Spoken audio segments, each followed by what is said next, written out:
आपण rate law आणि DK constant हा कसा मिळवला जातो त्या रेट लॉ मधून हे शिकलो। पण आता रेट लॉचा उपयोग करून डीके कॉन्स्टंटचं एक्सप्रेशन म्हणजेच प्रॅक्टिकली डीके कॉन्स्टंट कसा कॅल्क्युलेट करता येईल किंवा पर्टिक्युलर इन्स्टंटला डीके कॉन्स्टंट किती असेल, एक टी इतका कालावधी असेल तर टी या इन्स्टंटला डीके कॉन्स्टंटची व्हॅल्यू आपण कशी कॅल्क्युलेट करू शकतो, यासाठी या व्हिडिओमध्ये आपण एक्सप्रेशन फॉर डीके कॉन्स्टंट हा भाग शिकणार आहोत। Now according to rate law you know that rate of decay, that is minus dn by dt, is directly proportional to n, and so minus dn by dt is equal to lambda into n. If you rearrange this equation, या इक्वेशनला आपण rearrange करूया, n या बाजूला घेऊया आणि dt या बाजूला घेऊया आणि निगेटिव्ह साइन समोर घेऊया। So dn upon n is equal to minus lambda dt. This equation फक्त आपण काय बदल केला लक्षात आलं का बघा, हा हे मायनस साइन आपण या बाजूला घेतला, हा n आपण इकडे घेतला आणि हा dt या बाजूला घेतला। So dn upon n is equal to minus lambda dt. What is dn upon n? It is the fraction, and what is dt? It is the time limit, time interval you can say. Now if you have to obtain the expression for lambda at particular time t, then we have to add all these fractions and all these dt, and for this summation in mathematics we have one process that is called as integration, and so we have to integrate equation. So integration of dn upon n is equal to minus lambda, it will remain out of integration sign because dk constant is constant, and so it is minus lambda integration of dt.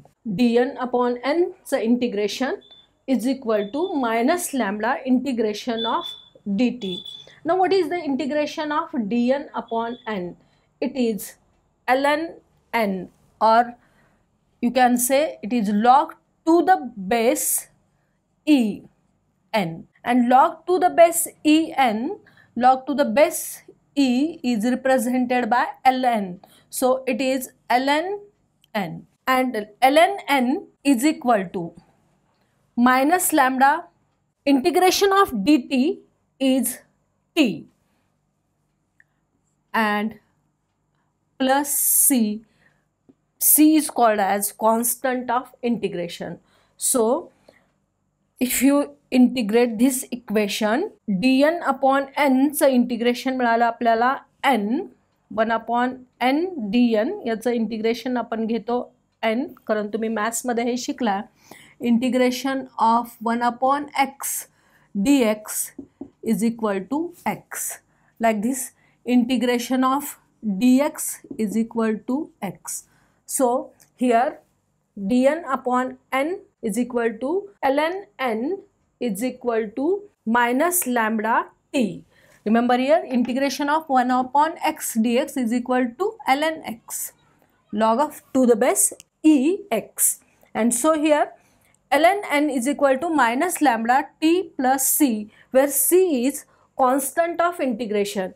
Now we have to obtain value of c. c ची value आपण मिळवू शकतो कशी, तर समजा t ही value 0 आहे, suppose आपण हे सपोज करू शकतो at t is equal to 0 initially, जे रेडिओएक्टिव्ह एलिमेंटची सुरुवात झाली आहे तो घेतला आहे आपण, आणि म्हणजे अशी कंडिशन आपण इमॅजिन करू शकतो arbitrarily at t is equal to 0.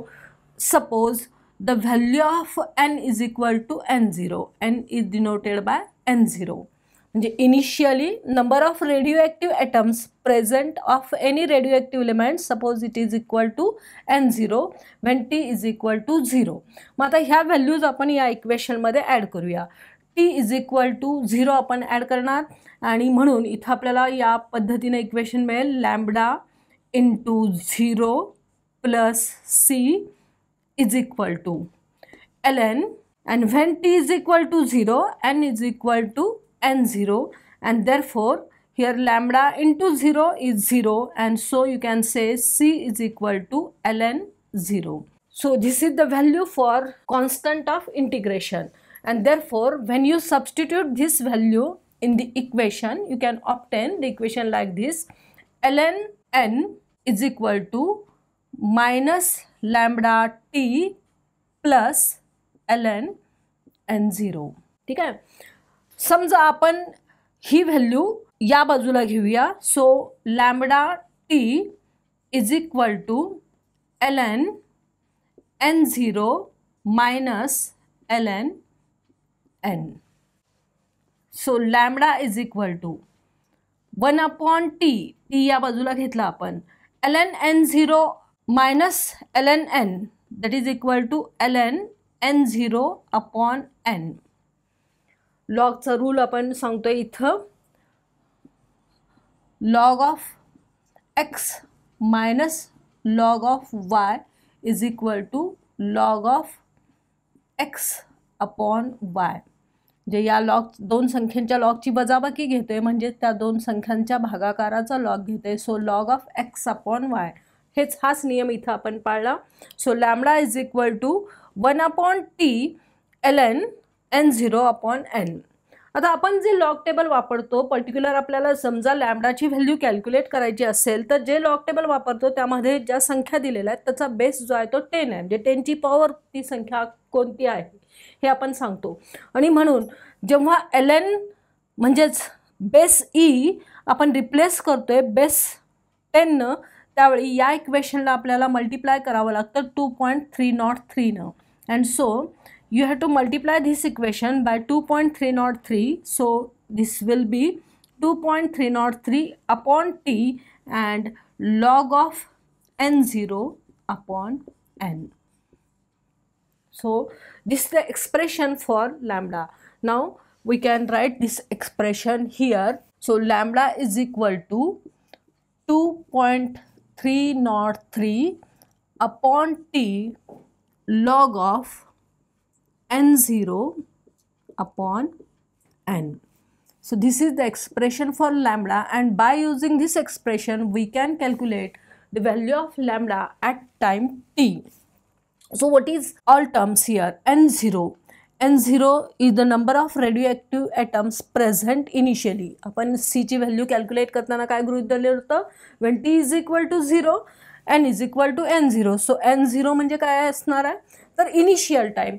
Initially, what is the value of or number of radioactive atoms, or you can say quantity of radioactive element. Quantity of radioactive element ही मोजली जाते या radio मध्ये number of radio एटम्सच्या टर्म्समध्ये, आणि म्हणून आपण n0 ला असं म्हणू शकतो. n0 can be number of radio atoms present initially और quantity of radio element present initially.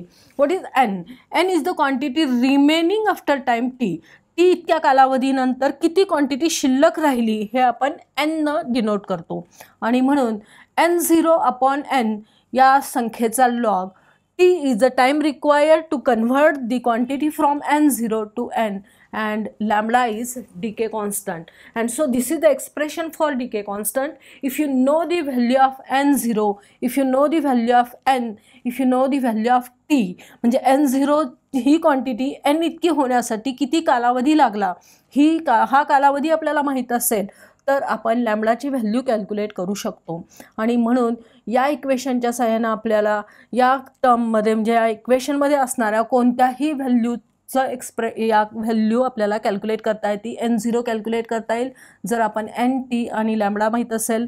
n calculate करता येईल जर n0 t आणि लॅम्बडा माहीत असेल. n0 आणि nची व्हॅल्यू दिली आहे, लॅम्बडा दिला आहे, तर t कॅल्क्युलेट करता येईल. याचा अर्थ या चारहीपैकी कुठलीही 3 व्हॅल्यू आपल्याला माहीत असतील तर चौथी व्हॅल्यू आपण कॅल्क्युलेट करू शकतो. आणि असे प्रॉब्लेम्स आपल्याला आपल्या सिलेबसमध्ये सॉल्व करावे लागतात. लक्षात आलं? So this is the expression for decay constant. हे डीके कॉन्स्टंटचं एक्सप्रेशन आपण मिळवलं decay law rate of law decay constant वरून minus dn/dt directly proportional to n. So minus dn/dt is equal to lambda n. So dn upon n हे expression आपण इथं घेतलं, n ची व्हॅल्यू इकडे घेतली is equal to minus lambda dt. या इक्वेशनचं आपण इंटिग्रेशन घेतलं, integration of dn upon n is equal to minus lambda dt. And so log of n to the base e it is called as ln n, and so ln n is equal to minus lambda integration of dt is t and c is constant of integration. या constant of इंटिग्रेशनची value आपण determine केली. जर t is equal to 0 असेल तर ln ची value आपण इथं n ची व्हॅल्यू आपण रिप्लेस करतो n0 ना, आणि म्हणून t इज इक्वल टू 0 असताना c ची व्हॅल्यू मिळेल ln n0. So ln n is equal to minus lambda t plus ln n0. So here you can say ln n0 minus ln n. हे ln n0 आहे तसा ठेवला, हा ln n इकडे घेतला आपण आणि हा लॅम्बडा टी या बाजूला घेतला. हा फरक लक्षात आला असेल तुमच्या. आणि मग इथं आपण मिळवू शकतो ln n0 minus ln n is equal to lambda t, and therefore lambda is equal to 1/t ln n0 upon n. ह्याच इक्वेशनला आपण असं लिहू शकतो ln n0 upon n is equal to lambda into t. आता हे लक्षात घ्या, इथं बेस ई आहे आणि म्हणून या व्हॅल्यूला आपल्याला इथं सांगता येईल ln e n upon n0. ही जर व्हॅल्यू आपण निगेटिव्ह घेतली तर is equal to lambda t, और this value is equal to minus lambda t. And so you can say that n upon n0 is equal to e raised to minus lambda t. n upon n0 is equal to e raised to minus lambda t, or you can say that n is equal to n0 into e raised to minus lambda t. हे expression आपण इथं सांगू शकतो, जे जसं आपण म्हणतो log to the base 10 of 10 is equal to 1. आणि हेच एक्सप्रेशन आपण असं लिहितो 10 raised to 1 is equal to 10. 10 raised to 1 is equal to 10. Like this, when you write this equation ln n0 upon n, हे इक्वेशन आपण मिळवलं. आणि हेच इक्वेशन याच्या आधी आपण निगेटिव्ह साइन घेऊन घेतलेलं होतं. ते कसं होतं minus lambda t is equal to ln n upon n0. आणि मग इथं आपण ln n अपॉन n0 ही व्हॅल्यू, ही दोन्हीकडचा अँटीलॉग घेऊया म्हणूया आपण, taking antilog on both sides. And so याचा एंटीलॉग घेतला तर हा लॉग कॅन्सल होईल. सो n upon n0 is equal to e raise to minus lambda t, और n is equal to n0 into e raise to minus lambda T. हे expression actual आपण practically use करू शकत नाही आणि म्हणून आपल्याला पुढच्या या टर्मचा विचार करावा लागेल. नाव in this expression lambda is equal to 1/t ln n0 upon n. आता हा जो लॉग आहे तो बेस आपण कन्वर्ट केला 10 ला आणि त्यासाठी मल्टिप्लाय केलं 2.303 न. So 2.303 upon t log of n0 upon n, and this is the expression for lambda. Lambda is equal to 2.303 upon t log of n0 upon n. Like this you can express the expression for decay constant, and unit for decay constant is per time. Now we shall consider t, what is the quantity or what is the time required to complete decay of any radioactive element. जर आपण या expression मध्ये n0 आणि n यांची value substitute करताना असा विचार केला की n0 जी इनिशियल क्वांटिटी आहे ती क्वांटिटी पूर्णपणे संपणार आहे, याचा अर्थ n ची व्हॅल्यू 0 असणार आहे, तर डिके कॉन्स्टंटचं एक्सप्रेशन काय मिळेल याचा विचार करताना आपण हाफ लाईफ पिरियड हा कन्सेप्ट पुढच्या व्हिडिओमध्ये शिकूया. आणि रिएक्टिव्हिटी डिटेलमध्ये शिकण्यासाठी आपल्याला या सगळ्या कन्सेप्टचा म्हणजे डिसइंटिग्रेशन कॉन्स्टंट आणि हाफ लाईफ पिरियड यांचा फार उपयोग होतो, आणि त्यासाठी या टॉपिकवरचे व्हिडिओ तुम्ही असेच बघत राहा.